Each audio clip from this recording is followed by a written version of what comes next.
do cego. A cura do cego. Vamos falar então o que é esse vida, né? Boa palestra. Tá certo, obrigado. Boa noite a todos, meus irmãos e minhas irmãs. Desejo a todos, então, a partir desse momento, que a paz de nosso Senhor Jesus Cristo, em comunhão com a bem-aventurada Maria de Nazaré, esteja sempre com cada um de nós.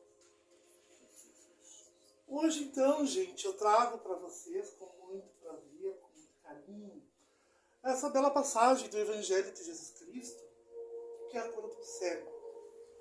E eu escolhi esse tema para conversar com vocês hoje, para partilhar, estudar com vocês hoje, porque ele é um tema muito rico em sinais.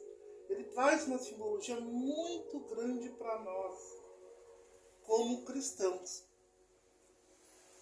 E o Evangelho escolhido, né, essa cura do cego, ele está no Evangelho, vocês conseguem encontrá-lo no Evangelho de São Mateus, São Lucas e São Marcos.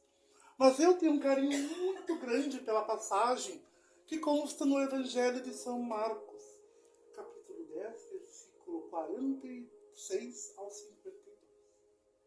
Que nos fala o seguinte: naquele tempo Jesus passava pela cidade de Jericó, rumo à cidade de Jerusalém, e no caminho ele depara-se com um cego que estava sentado às margens da estrada. Jesus vinha passando com a sua multidão e o cego, sentindo que era Jesus, começou a gritar. E ele gritava alto: Jesus, mestre, mestre, filho de Davi, tende misericórdia de mim. E as pessoas passando, e aquele tumulto todo, aquele vozerio todo, e ele gritando. E Jesus passou e não ouviu, devido à gritaria forçada das outras pessoas em volta, porque eram muitas pessoas. E ele gritava. E muitas pessoas, nesse momento, diziam para ele: não incomode Jesus, não perturbe, fica quieto, não incomode. E aí, como ele era teimoso, aí que ele gritava com mais força: Jesus, mestre, filho de Davi, tende misericórdia de mim. E ele gritou tanto, com tanta força, que nesta hora Jesus ouviu. Jesus ouviu. E Jesus virou-se, olhou para aquela pessoa sentada no chão, e com aquele jeito meigo que só Jesus tem, que a gente conhece, Jesus então perguntou: o que queres de mim? As pessoas que estavam em volta foram até esse homem e diziam para ele: coragem, levanta-te, ele te chama. O homem cego, na hora, largou a capa que ele tinha, que era a única coisa que ele tinha, talvez a coisa mais valiosa que ele tinha, largou de lado, pôs-se de pé e foi até Jesus. Jesus então perguntou: o que queres de mim? E ele disse o quê? Eu quero tornar a voltar a enxergar. Jesus então fala: vai, a tua fé te curou. E o homem seguiu Jesus também.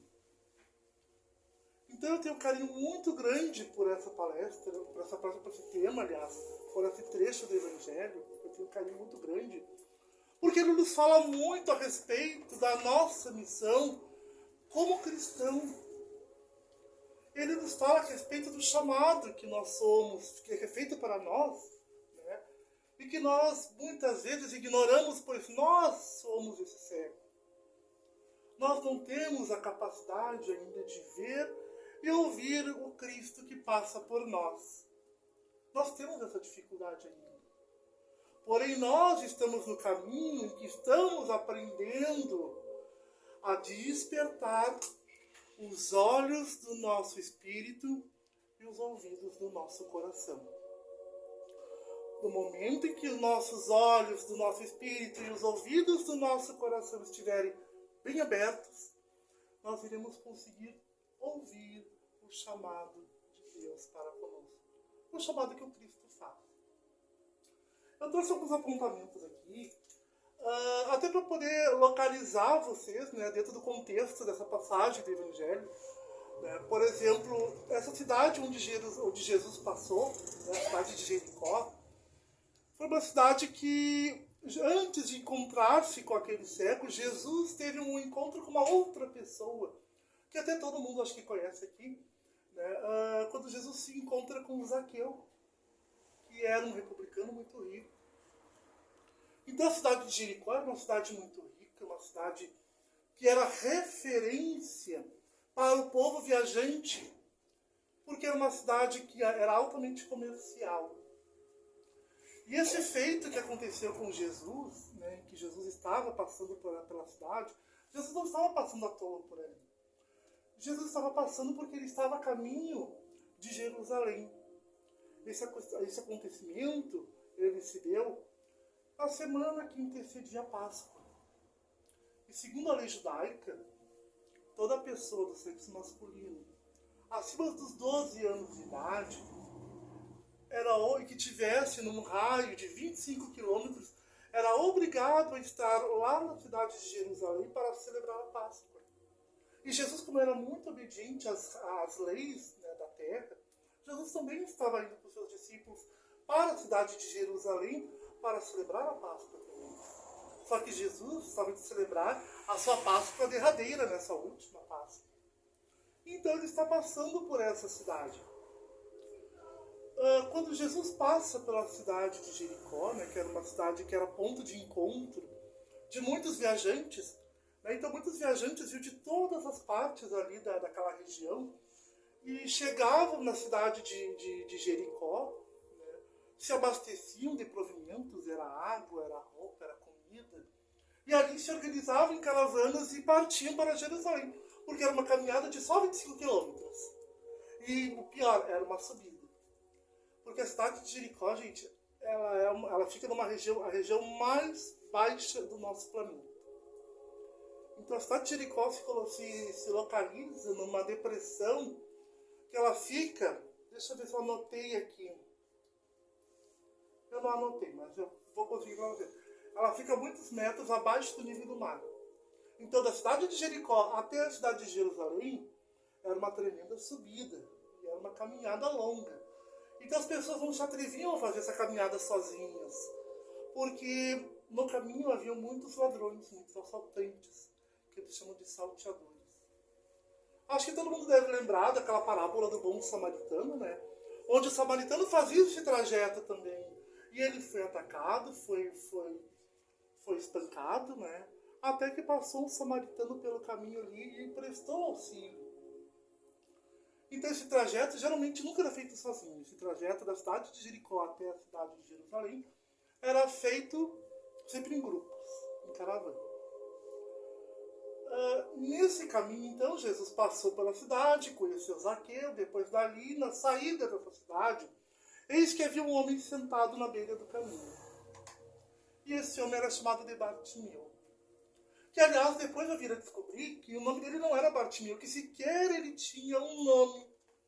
Mas como conheciam Bartimeu, ou quer dizer, conheciam o pai dele, que era Timeu, então do aramaico, né, chamava-se esse homem de Bartimeu, que do aramaico antigo, era uma linguagem antiga do tempo de Jesus, significa filho de Timeu.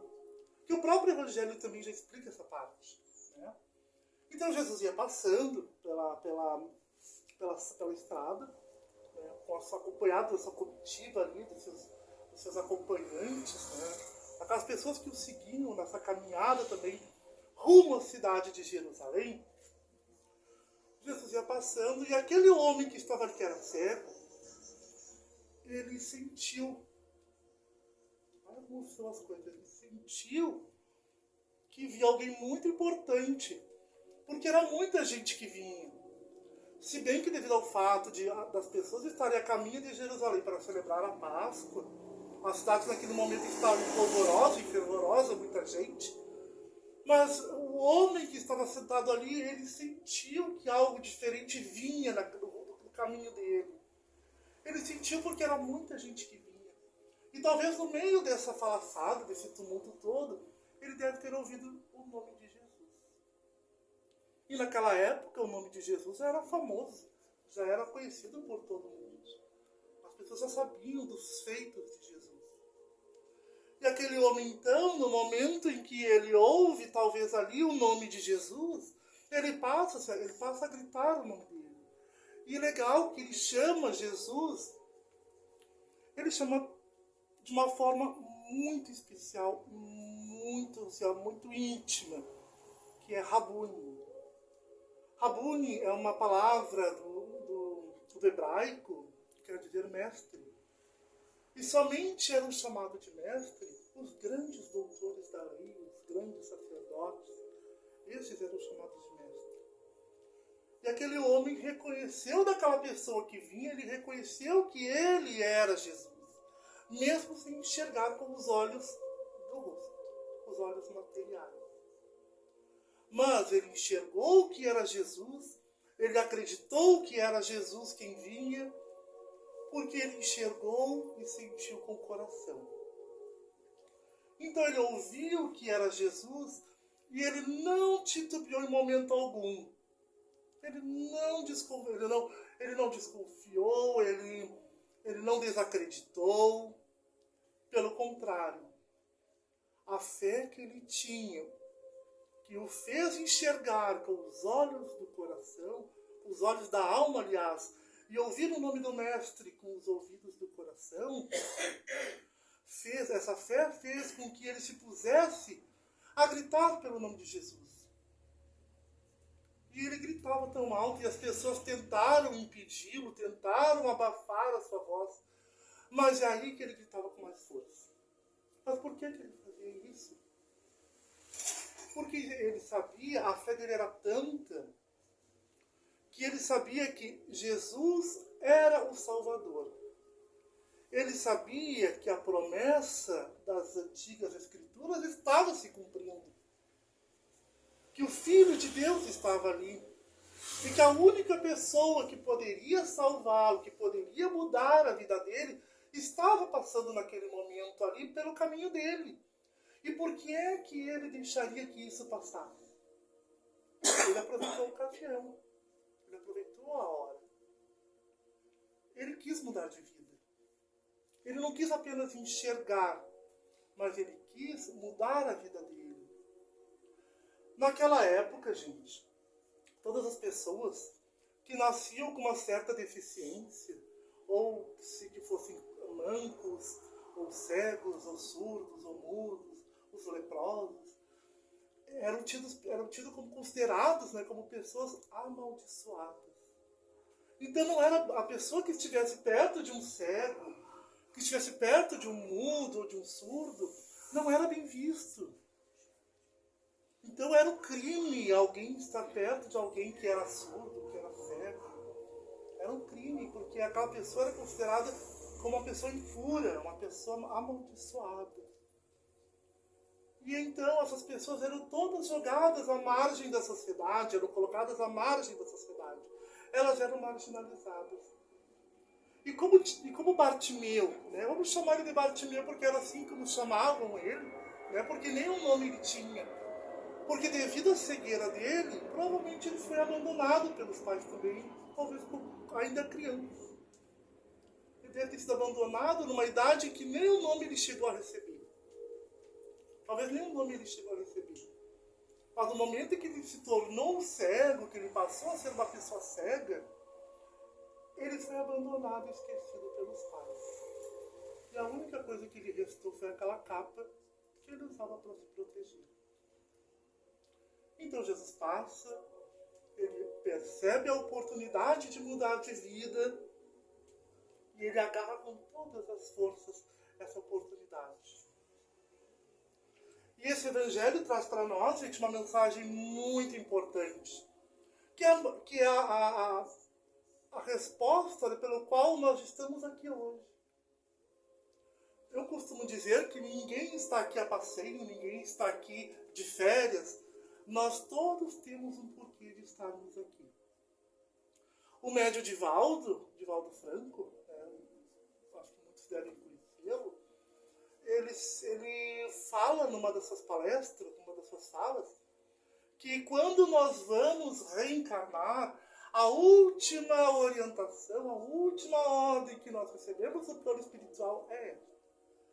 Que nós estamos vindo para servir. Nós não estamos vindo a passeio. Estamos vindo único e exclusivamente para servir. E nós temos Jesus, o testemunho de Jesus, durante toda a sua vida, vários e vários exemplos de como servir. Basta a gente escolher a forma.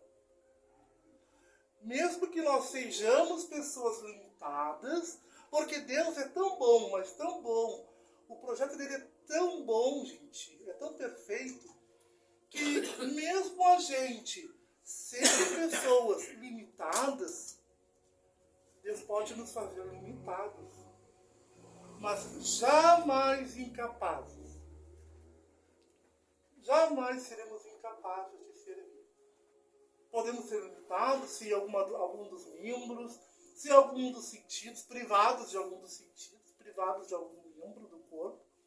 Mas isso nunca deve, gente, servir como desculpa para não servir.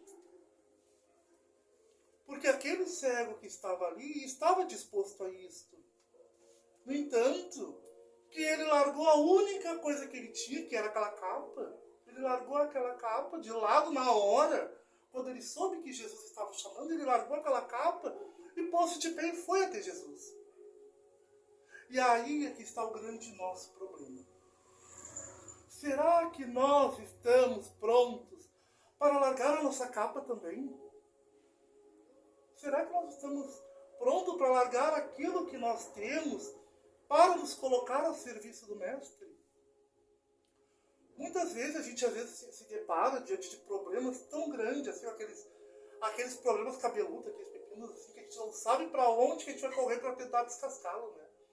E a gente se encontra diante daquele problema, parece que a nossa visão ela se escurece de tal forma que a gente não consegue enxergar a solução do problema. E Jesus, como passa frequentemente por nossa vida, ele passa e nos olha, como quem diz assim, ó, tu não vai me chamar? Né? Jesus passa e faz isso. Mas ele não faz porque ele nos respeita. Porque Deus nos dá algo chamado livre-arbítrio. Jesus não interfere no nosso livre-arbítrio, ele nos respeita. Então é preciso que nós desejemos essa mudança. Então Jesus poderia ter passado, visto aquele homem que estava sentado no chão ali, que era cego, Jesus automaticamente poderia chegar ali e fazer a cura. Mas ele não fez. Porque poderia não ser a vontade daquela pessoa. Mas graças a Deus, a vontade daquele homem que estava ali jogado no chão, numa situação de mendigância, era mudar de vida. Ele queria mudar de vida. E essa mudança começaria no momento em que ele passaria a enxergar o outro. Porque ele não conseguia enxergar ninguém. Então a mudança da vida dele passaria a acontecer no momento em que ele começasse a enxergar o próximo. E nós temos essa grande dificuldade de enxergar o nosso próximo. Nós não conseguimos enxergar o nosso próximo. Porque no momento em que eu consigo enxergar o meu próximo, que eu consigo ver a dificuldade do meu próximo, eu estarei disposto a servir. É isso que é necessário para a gente. Enxergar o nosso próximo, e no momento em que nós enxergamos, que nós identificamos o nosso próximo, nós temos que nos colocar a serviço. Porque é para isso que nós estamos aqui. Nós não estamos aqui para passeio, para como meros espectadores da vida, né? Então nós estamos aqui para servir, mas não servir por obrigação. Nós estamos aqui para servir com amor. E nós temos um grande exemplo da nossa era, que nos ensinou muito como servir com amor, com humildade, que é o mentor da nossa casa, Chico Xavier. Quem não conhece os feitos de Chico Xavier? Eu costumo dizer, né, que a nossa casa aqui era uma casinha pequena, pequena, assim como a casa do Chico era. Mas ela tinha um tamanho tão grande que ela acolhia milhares de pessoas por dia. E assim a nossa casa também.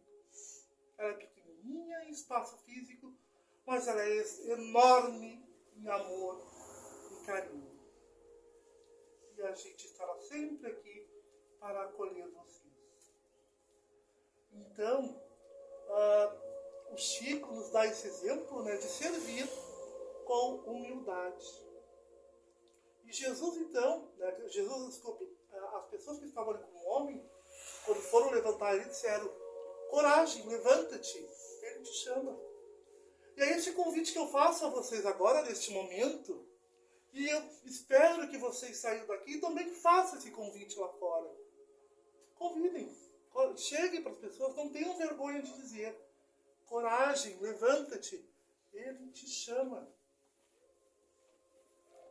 Então, gente, que essa mensagem fique para nós essa noite, então, que nós possamos sair daqui fortificados nessa fé de Jesus, que nós possamos, então, sair daqui entendendo um pouquinho mais da razão do nosso viver, da importância da nossa estadia nesse plano aqui, para servirmos sempre e cada vez mais com amor e humildade. Vamos fazer então a nossa prece aqui de encerramento dessa nosso estudo, né, dessa nossa palestra. Ó Deus Pai de bondade, nós nos colocamos nessa noite diante de Ti. Faça-se, Senhor, a Tua vontade. Nós nos colocamos como semeadores da Tua palavra. Que nós possamos ter a coragem necessária para levar o Teu convite a tantos que se encontram perdidos pelos nossos caminhos. Para aqueles que estão perdidos em trevas, que não sabem o caminho pelo qual seguir. Que a nossa luz, a luz que provém do Teu coração, Jesus, Mestre, que essa luz seja o farol para iluminar o caminho que todos devem seguir. O caminho que Tu mesmo nos ensinaste. O caminho de verdade e justiça. Pois Ele nos ensina que Ele é o caminho, a verdade e a vida. E que nós só chegamos ao nosso destino final, que é Deus Pai, através desse caminho. Que os nossos passos de luz possam ser os passos guias para tantos irmãozinhos que se encontram perdidos. E que assim seja.